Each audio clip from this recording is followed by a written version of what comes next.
Hey everyone, welcome to part 4 of our top 50 UGC Net Management 2024 PYQ series. So in this video, we are going to cover 10 important previous year questions with detailed explanation. So let's start with question number 31. So question number 31 is, which of the following are included in the culture? तो सबसे पहले समझ लेते हैं कि culture क्या होता है, फिर देखेंगे कि कल्चर में हम क्या क्या इंक्लूड कर सकते हैं. ठीक है. तो कल्चर का मतलब क्या होता है? कल्चर का मतलब होता है किसी भी सोसाइटी या ग्रुप के shared values, beliefs, traditions, customs, rituals और सिंबल्स जो एक जनरेशन से दूसरी जनरेशन तक ट्रांसफ़र किए जाते हैं. ठीक है.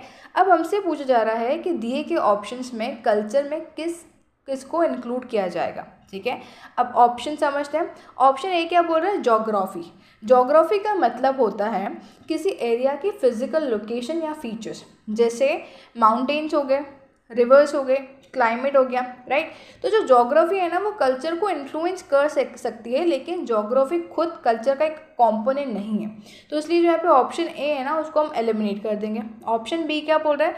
ऑप्शन बी बोल रहा है वैल्यूज़. ठीक है. तो वैल्यूज़ वो प्रिंसिपल्स होते हैं जो बताते हैं कि सोसाइटी में क्या सही है और क्या गलत है. ठीक है. जैसे ऑनेस्टी हो गया, या हम जैसे बड़ों की रिस्पेक्ट करते हैं, रिस्पेक्ट फॉर एल्डर्स, तो वो हमारे वैल्यूज़ होते हैं. ये वैल्यूज़ ही लोगों के बिहेवियर को गाइड करते हैं और कल्चर का ये कोर पार्ट होते हैं. तो ऑप्शन जो बी है यहाँ पे करेक्ट है. ऑप्शन सी क्या बोला है? इकोनॉमी. तो इकोनॉमी जो होती है वो प्रोडक्शन, डिस्ट्रीब्यूशन और consumption of goods and services से रिलेटेड होती है. ठीक है.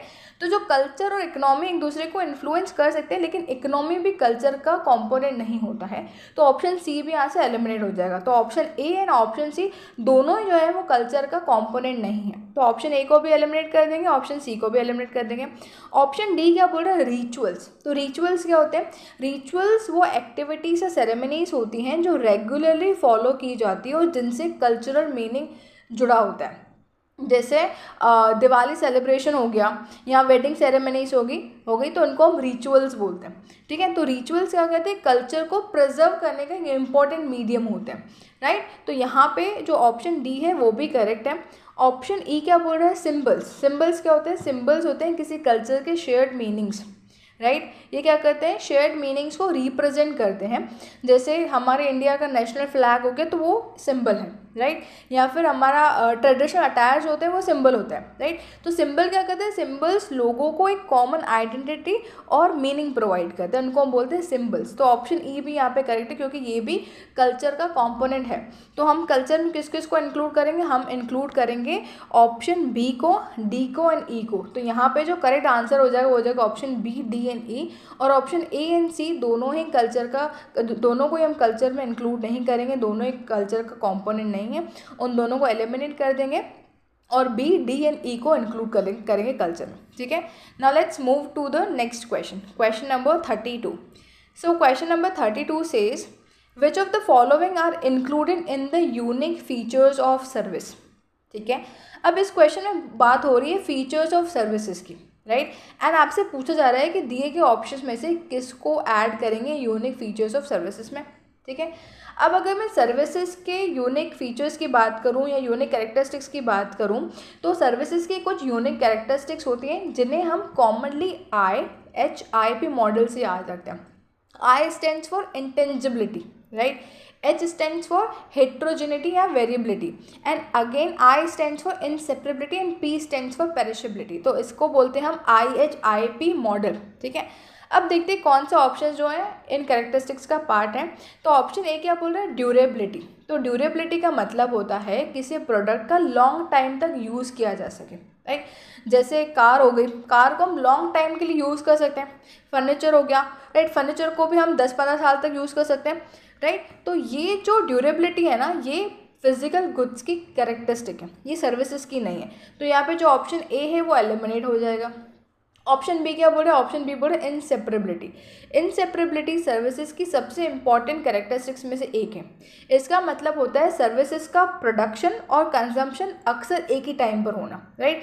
जैसे टीचर क्लास में अगर पढ़ा रही है और उसी समय स्टूडेंट सर्विस कंज्यूम भी कर रहे हैं, तो उसको क्या बोलेंगे? इनसेपरेबिलिटी. मतलब प्रोडक्शन और कंजम्पशन एक ही टाइम पर हो रहा है। तो ऑप्शन बी जो है ये इंपॉर्टेंट कैरेक्टरिस्टिक है, तो ऑप्शन बी यहाँ पे करेक्ट होगा। Option D is storability. अब स्टोरेबिलिटी का मतलब है किसी चीज़ को फ्यूचर के लिए स्टोर कर देना, राइट। जैसे हम किसी प्रोडक्ट को हम फ्यूचर के लिए रख लेते हैं, पर हम सर्विस को फ्यूचर के लिए नहीं रख सकते। तो ये क्या है, ये भी फिजिकल गुड की कैरेक्टरिस्टिक है, ये सर्विस की कैरेक्टरिस्टिक नहीं है, तो इसको अपन यहाँ से एलिमिनेट कर देंगे ऑप्शन सी को, ठीक है। सर्विसेज की जो कैरेक्टरिस्टिक होती है वो होती है पेरिशेबिलिटी, स्टोरेबिलिटी नहीं होती, ठीक है। अब ऑप्शन डी है, ऑप्शन डी क्या बोल रहा है, वेरिएबिलिटी। वेरिएबिलिटी है हेट्रोजेनिटी सर्विसेज की इंपॉर्टेंट कैरेक्टरिस्टिक होती है। इसका मतलब होता है सर्विस क्वालिटी हर बार सेम नहीं होगी, राइट। हर बार जो आपकी सर्विस है आपको हर एक कस्टमर के लिए अलग अलग होगी, मतलब आउटपुट सेम नहीं होगा, राइट। जैसे अगर मैं बात करूँ, आप सैलून में जा रहे हो तो आपके जो डिफरेंट सैलून के एम्प्लॉयज़ होंगे ना, आप डिफरेंट सैलून के एम्प्लॉय से अगर आप सर्विस लोगे तो सभी सर्विस जो एम्प्लॉयज़ है सबसे आपको सर्विसेज अलग मिलेगी, मतलब आउटपुट जो है वो सेम नहीं होगा। तो ऑप्शन जो डी है वो भी यहाँ पे करेक्ट है। स्टैंडर्डाइज का मतलब होता है हर कस्टमर को एग्जैक्टली सेम आउटपुट मिलना। तो मैंने आपको अभी बताया कि हर कस्टमर को सेम सर्विस नहीं मिल सकती, हर कस्टमर का सर्विस का जो आउटपुट होगा वो अलग अलग होगा, ठीक है। किसी कस्टमर का जो सर्विस का आउटपुट होगा वो अच्छा होगा, किसी का गंदा होगा, राइट। तो आउटपुट सेम नहीं हो सकता। तो ऑप्शन जो ई है वो भी यहाँ पे इनकरेक्ट है। तो यहाँ पे जो हमारा करेक्ट आंसर हो जाएगा वो हो जाएगा बी एंड डी। बी मतलब इंसेपरेबिलिटी एंड डी मतलब वेरिएबिलिटी। ये दोनों ही जो है वे फीचर्स हैं आपके सर्विसेज के। और ड्यूरेबिलिटी, स्टोरेबिलिटी एंड स्टैंडर्डाइज, ये जो फीचर्स हैं ये हैं आपके गुड्स के, ठीक है। अब क्वेश्चन नंबर 33 पर जाते हैं। क्वेश्चन नंबर 33 क्या बोल रहे हैं, which of the following are the key operating characteristics of a queuing system, ठीक है। अब आपसे क्वेश्चन में पूछ रहा है कि क्यू सिस्टम के ऑपरेटिंग कैरेक्टरिस्टिक्स क्या हैं, ठीक है। अब देखते हैं ऑपरेटिंग सिस्टम कैरेक्टरिस्टिक्स क्या हैं क्यू सिस्टम के। तो ऑप्शन ए क्या बोल रहा है, एवरेज क्यू लेंथ। अब एवरेज क्यू लेंथ बताता है कि एवरेज कितने लोग जो हैं वो लाइन में वेट कर रहे हैं, तो ये तो इंपॉर्टेंट कैरेक्टरिस्टिक है, ठीक है। ऑप्शन बी क्या बोल रहे हैं, एवरेज कस्टमर्स हु रिन्यू, ठीक है। अब ये जो है ना ये एक बिहेवियर इंडिकेटर है, कोई कैरेक्टरिस्टिक्स इसको नहीं मानते, तो यहाँ पे ये इनकरेक्ट है, तो ऑप्शन बी को एलिमिनेट कर देंगे। ऑप्शन सी क्या बोल रहे हैं, सिस्टम लेंथ। सिस्टम लेंथ मतलब ये इंक्लूड करता है क्यू प्लस सर्विस में कितने लोग हैं, तो ये भी एक इंपॉर्टेंट कैरेक्टरिस्टिक है, राइट। ये आपको बताता है कि क्यू और सर्विस में कितने लोग हैं। ऑप्शन डी क्या बोल रहा है, वेटिंग टाइम। ये आपको क्या बताता है, क्यू का वेटिंग टाइम बताता है कि डायरेक्टली जो कस्टमर्स है एक्सपीरियंस जो कर रहे हैं वो कितने हैं, मतलब कितने वेट कर रहे हैं, तो ये भी इंपॉर्टेंट कैरेक्टरिस्टिक है। फिर है आपका ऑप्शन नंबर ई। ऑप्शन नंबर ई क्या बोल रहा है, server idle time. Server idle time का मतलब होता है ये आपको बताता है सिस्टम की एफिशिएंसी के बारे में, ठीक है। अगर जो सर्वर है वो आइडल है तो मतलब वहाँ पे जो रिसोर्सेज है वहाँ पे वो वेस्ट हो रही है, तो ये भी एक इंपॉर्टेंट कैरेक्टरिस्टिक है। तो यहाँ पे जो करेक्ट आंसर हो जाएगा वो हो जाएगा ए, सी, डी एंड ई, ठीक है। Now let's move to the next question, question number 34।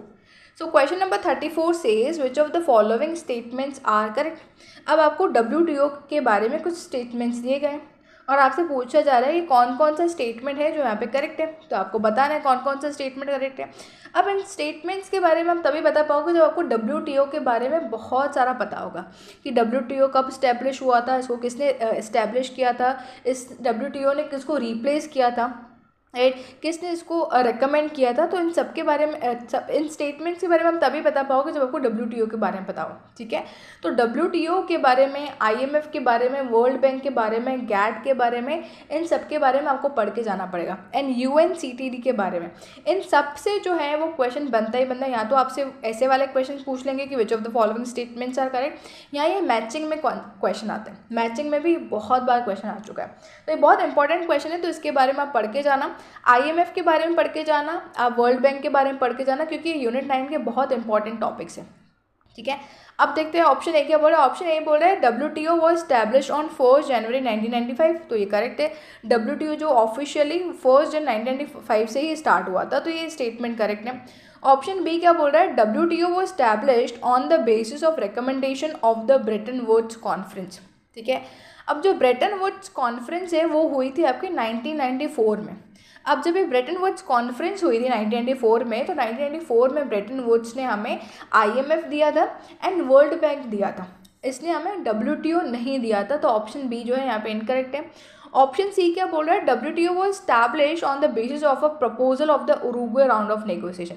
अब ये जो है ये करेक्ट स्टेटमेंट है, क्योंकि उरुग्वे राउंड ऑफ नेगोशिएशन जब हुआ था, उरुग्वे राउंड ऑफ नेगोशिएशन हुआ था 1986 से लेके 1994 में, और इसके बाद जो बना था वो बना था WTO, वर्ल्ड ट्रेड ऑर्गेनाइजेशन। तो ये जो है स्टेटमेंट सही है। ऑप्शन डी क्या बोल रहा है, ऑप्शन डी बोल रहा है WTO वो established on the recommendation of UNCTD। अब UNCTD क्या है, UNCTD एक ट्रेड और डेवलपमेंट कमिटी है, मतलब डेवलपमेंट सिस्टम है जो प्रमोट करता है ट्रेड और डेवलपमेंट को, ठीक है। बट जो है WTO, इसने WTO को इस्टेब्लिश नहीं किया था, तो ये स्टेटमेंट इनकरेक्ट है। ऑप्शन फिफ्थ क्या बोल रहा है, WTO was establish replacing GATT। तो ये बिल्कुल स्टेटमेंट सही है, क्योंकि WTO जब स्टैब्लिश हुआ था तो WTO ने GATT को रिप्लेस किया था। GATT को इस्टेब्लिश हुआ था 1947 में, ये भी एक ट्रेड सिस्टम था। WTO ने 1947 का जो GATT है उसको रिप्लेस करके ये इस्टेब्लिश हुआ था। तो ये भी स्टेटमेंट जो है करेक्ट है। तो यहाँ पे जो option A, C and E है ये तीनों ही करेक्ट है। ऑप्शन जो B और D है दोनों गलत है, ठीक है। अब चलते हैं आगे क्वेश्चन नंबर 35 पर। सो क्वेश्चन नंबर 35 बोल रहा है main components of the national manufacturing competitiveness programme NMCP include, ठीक है। अब इस क्वेश्चन में नेशनल मैन्युफैक्चरिंग कॉम्पिटिटिवनेस प्रोग्राम के कंपोनेंट्स की बात हो रही है, ठीक है। तो सबसे पहले हम समझ लेते हैं कि नेशनल मैन्युफैक्चरिंग कॉम्पिटिटिवनेस प्रोग्राम क्या है, ठीक है। तो NMCP जो है वो गवर्नमेंट ऑफ इंडिया का एक इनिशिएटिव है जिसका ऑब्जेक्टिव था micro, small and medium enterprises की कॉम्पिटिटिवनेस को इम्प्रूव करना, ठीक है। इस प्रोग्राम का जो फोकस था वो फोकस था प्रोडक्टिविटी को बढ़ाने में, टेक्नोलॉजी को अपग्रेड करने में और क्वालिटी इंप्रूव करने में, इनोवेशन को इनकरेज करने में एंड ग्लोबल कॉम्पिटिटिवनेस इन्हांस करने में, ठीक है। अब देखते हैं कौन कौन से ऑप्शन है जो इस प्रोग्राम का पार्ट है। ऑप्शन ए क्या बोल रहा है, एप्लीकेशन ऑफ लीन मैन्युफैक्चरिंग। अब लीन मैन्युफैक्चरिंग क्या होता है, लीन मैन्युफैक्चरिंग का ऑब्जेक्टिव होता है वेस्ट को रिड्यूस करना और एफिशिएंसी को इम्प्रूव करना, ठीक है। तो NMCP के अंडर लीन मैन्युफैक्चरिंग कॉम्पिटिटिवनेस स्कीम लॉन्च की गई थी जिससे MSME की प्रोडक्टिविटी इंप्रूव हो सके। तो ऑप्शन ए यहाँ पे करेक्ट है, राइट। ऑप्शन बी क्या बोल रहा है, infuse equity funding in MSME। तो NMCP जो है कि इंपॉर्टेंट कंपोनेंट्स में इक्विटी सपोर्ट और रिस्क कैपिटल असिस्टेंस से रिलेटेड इनिशिएटिव्स भी शामिल किए गए थे जिनका ऑब्जेक्टिव MSME के ग्रोथ के लिए फाइनेंशियल स्ट्रेंथ प्रोवाइड करना था। तो इसलिए ऑप्शन बी भी करेक्ट है यहाँ पे। ऑप्शन सी क्या बोल रहा है, मैनेजमेंट डेवलपमेंट ऑफ MSME। अब जो मैनेजमेंट डेवलपमेंट MSME के लिए इम्पॉर्टेंट ज़रूर है, लेकिन ये ऑफिशियली रिकॉग्नाइज्ड कंपोनेंट्स में इसको इंक्लूड नहीं किया गया था, राइट। NMCP जो है आपका नेशनल मैन्युफैक्चरिंग कॉम्पिटिटिवनेस प्रोग्राम जो है उसका फोकस किस पे था, उसका focus technology, innovation, quality standards और कॉम्पिटिटिवनेस पर था, राइट। तो इसलिए जो ऑप्शन सी है वो यहाँ पे इनकरेक्ट है। ऑप्शन डी क्या बोल रहा है, national campaign for investment in intellectual property, ये करेक्ट है। इंटेलेक्चुअल प्रॉपर्टी राइट्स जो होते हैं वो अवेयरनेस और प्रमोशन को प्रमोट करते हैं, ठीक है। तो ये NMCP का एक इम्पॉर्टेंट कॉम्पोनेंट था। इसके थ्रू MSME के पेटेंट्स, ट्रेडमार्क्स और इंटेलेक्चुअल प्रॉपर्टी के इंपॉर्टेंस के बारे में एजुकेट किया जाता है। तो ऑप्शन जो डी है वो यहाँ पे करेक्ट है। ऑप्शन ई क्या बोल रहा है, provide loans at low interest rate. तो यहाँ पे ये इनकरेक्ट है क्योंकि लो इंटरेस्ट लोन्स देना NMCP का स्पेसिफिक कंपोनेंट नहीं था, ये बैंकिंग पॉलिसी या सेपरेट जो क्रेडिट स्कीम होती है उनका पार्ट होता है। तो ऑप्शन ई यहाँ पे इनकरेक्ट है। यहाँ पे जो करेक्ट आंसर हो जाएगा वो हो जाएगा आपका A, B एंड D, ठीक है। अब चलते हैं क्वेश्चन नंबर 36 पर। क्वेश्चन नंबर 36 क्या बोल रहा है, which of the following are the features of strategic management. अब यहाँ पे बात हो रही है स्ट्रैटेजिक मैनेजमेंट के फीचर्स की, ठीक है। तो इस क्वेश्चन को सॉल्व आप तभी कर पाओगे जब आपको पता हो कि स्ट्रैटेजिक मैनेजमेंट क्या होता है, फिर ही आपको पता चलेगा कि स्ट्रैटेजिक मैनेजमेंट के फीचर्स क्या होते हैं, ठीक है। तो सबसे पहले हम समझते हैं स्ट्रैटेजिक मैनेजमेंट क्या होता है। तो जो स्ट्रैटेजिक मैनेजमेंट होता है ना वो एक प्रोसेस होता है जिसमें क्या होता है, organisation long term direction decide करती है, ठीक है। लॉन्ग टर्म डायरेक्शन मतलब कि लॉन्ग टर्म ऑब्जेक्टिव सेट करती है, स्ट्रैटेजीज को फॉर्मुलेट करती है और वो इंश्योर करती है कि जो ऑर्गेनाइजेशन है वो अपने गोल्स को अचीव कर सके, ठीक है। अगर मैं बात करूँ सिंपल वर्ड्स में तो स्ट्रैटेजिक मैनेजमेंट का फोकस होता है लॉन्ग टर्म प्लानिंग पे, पॉलिसी फॉर्मुलेशन में, स्ट्रैटेजिक डिसीजन मेकिंग में, कॉम्पिटिटिव एडवांटेज क्रिएट करने में, ठीक है। अब हम ऑप्शंस को एनालाइज करते हैं और फिर देखते हैं कि क्या क्या फीचर्स हो सकते हैं। ऑप्शन ए बोल रहा है it is concern with the identification and evaluation of new objectives and strategy. मैंने आपको अभी बताया का काम क्या होता है, लॉन्ग टर्म ऑब्जेक्टिव सेट करना, ठीक है। तो स्ट्रैटेजिक मैनेजमेंट का मेजर रोल ही क्या है, ऑर्गेनाइजेशन के फ्यूचर डायरेक्शन को डिसाइड करना, राइट। तो ये जो ऑप्शन ए है यहाँ पे करेक्ट है। ऑप्शन बी क्या बोल रहा है, it is concern with goals drive from established objectives, ठीक है। अब ये स्टेटमेंट जो है ना, ये ऑपरेशनल या टेक्टिक मैनेजमेंट को रिप्रेजेंट करता है, राइट। वहाँ उस मैनेजमेंट को ज़्यादा रिप्रेजेंट कर रहा है, तो ये इनकरेक्ट है, क्योंकि जब ऑब्जेक्टिव जो है वो ऑलरेडी सेट हो जाते हैं तब उन्हें अचीव करने के लिए स्पेसिफिक गोल्स बनाए जाते हैं। तो ये जो है स्ट्रैटेजिक मैनेजमेंट का फीचर नहीं है, तो यहाँ पे जो ऑप्शन बी है वो इनकरेक्ट है। ऑप्शन सी क्या बोल रहा है, the objectives are usually evaluated primarily for corporate significance, ठीक है। अब देखो स्ट्रैटेजिक जो डिसीजंस होते हैं ना, वो ऑर्गेनाइजेशन के ओवरऑल फ्यूचर और ग्रोथ को इम्पैक्ट करते हैं, इसलिए स्ट्रैटेजिक मैनेजमेंट में ऑब्जेक्टिव्स को एवेल्यूएट करते वक्त उनकी कॉर्पोरेट लेवल सिग्निफिकेंस देखी जाती है। इसलिए जो ऑप्शन डी है, नहीं सॉरी ऑप्शन सी है, वो भी करेक्ट है। ऑप्शन डी क्या बोल रहा है, the goals are reduce to specific sub goals for functional units. अब ये प्रोसेस जो है ये स्ट्रेटेजिक मैनेजमेंट के बाद आती है, तो ये इम्प्लीमेंटेशन एक्टिविटी, तो ये ऑप्शन डी जो है यहाँ पे इनकरेक्ट है। ऑप्शन ई क्या बोल रहा है, the managers are concern with the policy making. तो मैंने आपको अभी बताया कि स्ट्रेटेजिक मैनेजमेंट का काम क्या होता है, पॉलिसी मेकिंग करना, राइट। तो स्ट्रेटेजिक जो मैनेजर्स होते हैं वो ऑर्गेनाइजेशन की पॉलिसीज और लॉन्ग टर्म डायरेक्शंस डिफाइन करते हैं। तो ऑप्शन जो ई है वो भी करेक्ट है। तो हमारा जो करेक्ट आंसर हो जाएगा वो हो जाएगा option A, C and E, ठीक है। यहाँ पे जो बी एंड डी है वो दोनों ही इनकरेक्ट है, ठीक है। Now let's move to the next question, question number 37। अब क्वेश्चन नंबर 37 क्या बोल रहा है, the purpose of stepping stone method is, ठीक है। अब सबसे पहले हम समझ लेते हैं कि स्टेपिंग स्टोन मेथड होता क्या है, ठीक है।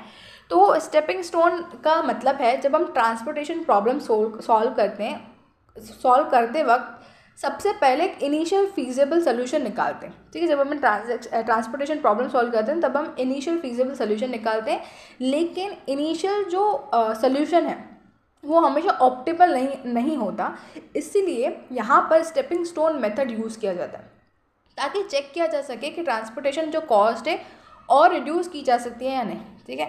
इस मेथड का मेन ऑब्जेक्टिव होता है जो एग्जिस्टिंग सोल्यूशन है ना उसको एवेल्यूएट करना, और जो अभी तक अपन ने रूट्स को टेस्ट नहीं किया है, जो अनयूज रूट्स है उनको टेस्ट करना, और जैसे अपन को बेटर रूट मिल जाता है तब हम क्या करते हैं, जो टोटल ट्रांसपोर्टेशन कॉस्ट है उसको अपन रिड्यूस करते हैं, ठीक है।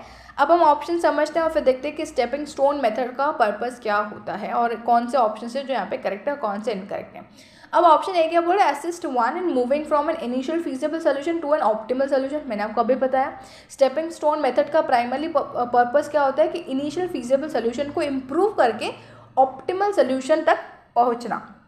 तो ऑप्शन ए यहाँ पे करेक्ट है। ऑप्शन बी क्या बोल रहा है, develop the initial solution to a transportation problem. तो ये स्टेटमेंट गलत है, अपन को इनिशियल सोल्यूशन नहीं निकालना है। इनिशियल फीजिबल सोल्यूशन निकालने के लिए generally north west corner method और लीस्ट कॉस्ट मेथड यूज़ किए जाते हैं।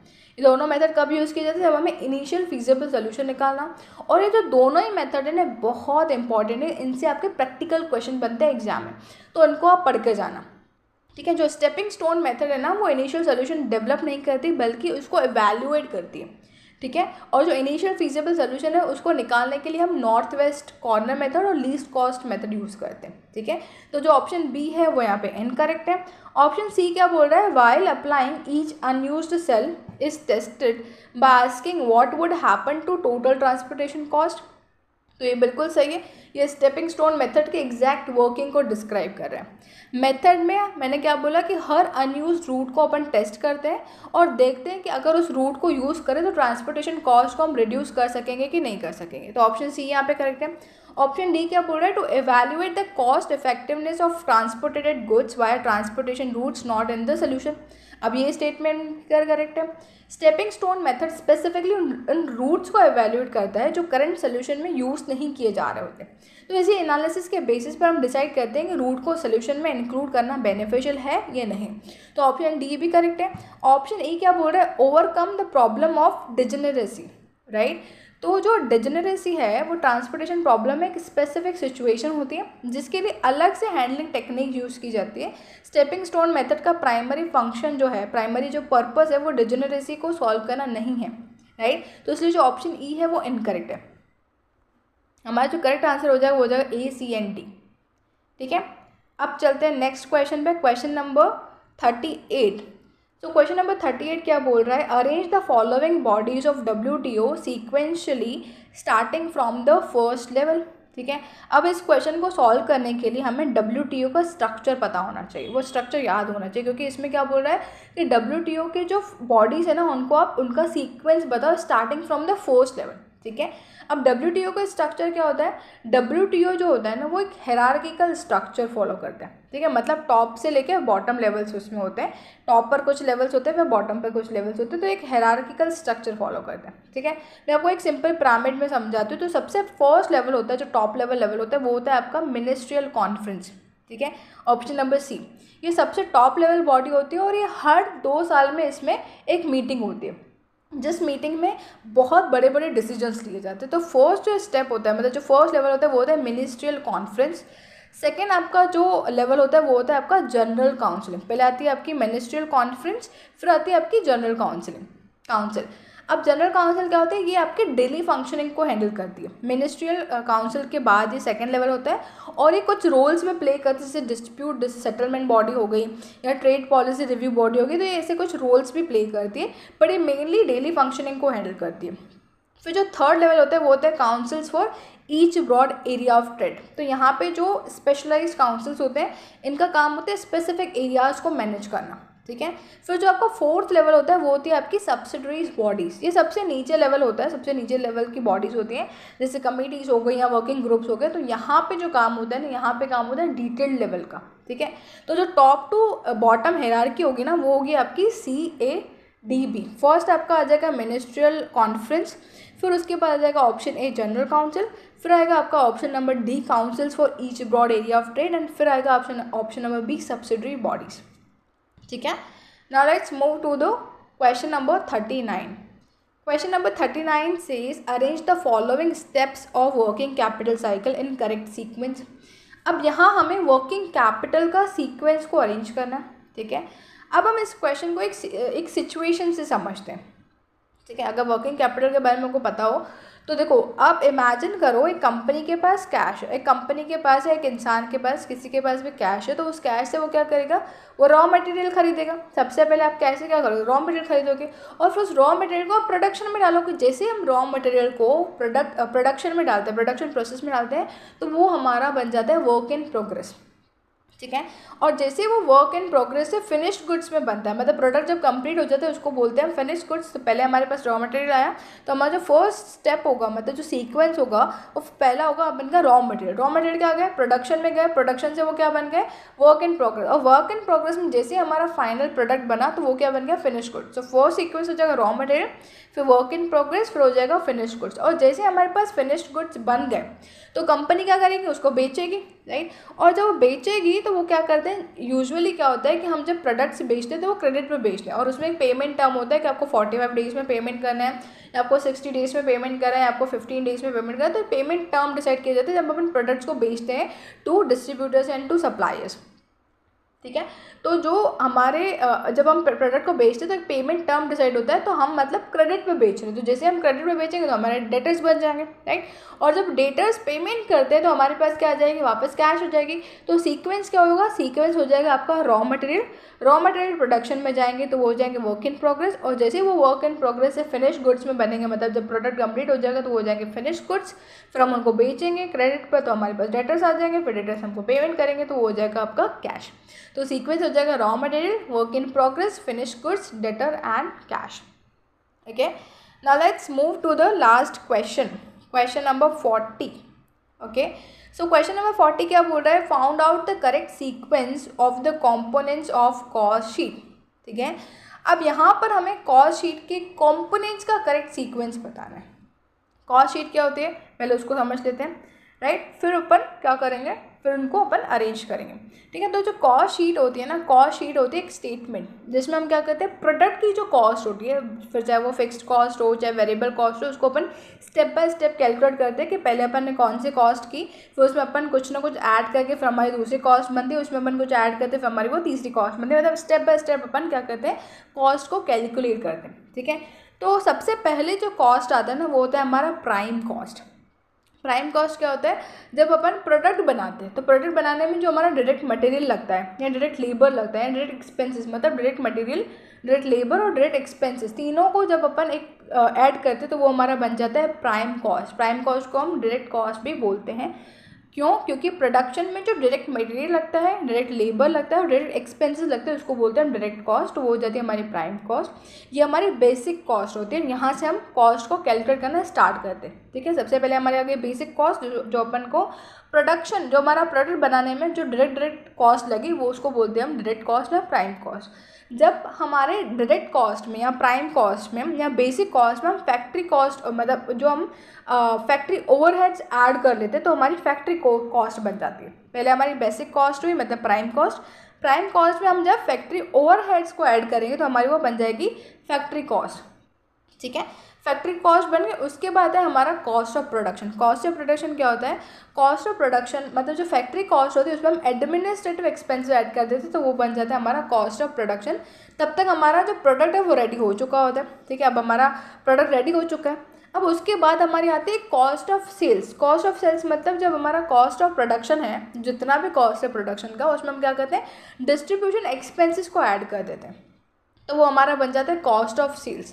फिर जो लास्ट आता है ना, सेल्स आता है। सेल्स में हम क्या करते हैं, सेल्स में हम प्रॉफिट को इंक्लूड करते हैं, वो हमारा बन जाता है सेलिंग प्राइस। मतलब कॉस्ट होता है, कॉस्ट में हम क्या करते हैं, प्रॉफिट को ऐड कर दिया कि ये हमारा प्रॉफिट होगा और उसके बाद जो निकलता है वो होता है सेलिंग प्राइस। ठीक है, तो हमारा जो कॉस्ट शीट का सीक्वेंस होगा वो हो जाएगा हमारा प्राइम कॉस्ट, फिर वर्क कॉस्ट, फिर आता है कॉस्ट ऑफ प्रोडक्शन, फिर आता है कॉस्ट ऑफ सेल्स, फिर लास्ट में आता है सेल्स। ठीक है, so this was part 4 of our top 50 UGC NET Management 2024 PYQ series. So if you found this detailed video helpful, let me know in the comments and don't forget to like, share and subscribe my channel, and stay tuned for part 5 where we'll cover the next 10 important PYQs. Thanks for watching.